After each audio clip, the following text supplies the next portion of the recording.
अक्कलकोट तालुक्यातील कोन्हाळे येथील श्री रेणुका यल्लम्मा देवी यात्रेत येणाऱ्या भाविकांसाठी दादाई बहुउद्देशीय समाजसेवी संस्थेचे संस्थापक अध्यक्ष युवराज भाऊ नारायण जाधव यांच्या वतीनं 5,000 पाणी बॉटल जत्रेत येणाऱ्या भाविकांना वाटण्यात आले। संस्थेकडून कोन्हाळे येथे पाणी वाटपाचा उपक्रम 2010 पासून सुरू करण्यात आला। कोरोना काळात महामारीमुळे 2 वर्ष सोडता 2026 पर्यंत अखंडितपणे भाविकांसाठी पाणी वाटपाचं कार्य सुरू आहे। ग्रामस्थांकडून युवराज जाधव यांचं ते करत असलेल्या कार्याबद्दल कौतुक करण्यात आलं।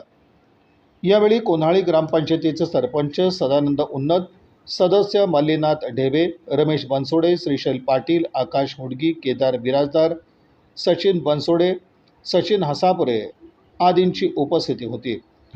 पाणी वाटपासाठी आर्यराज जाधव, श्रेयश गायकवाड, अवधूत जाधव, प्रथमेश जाधव, आलोक गायकवाड, गंगाराम गायकवाड आदींनी परिश्रम घेतले।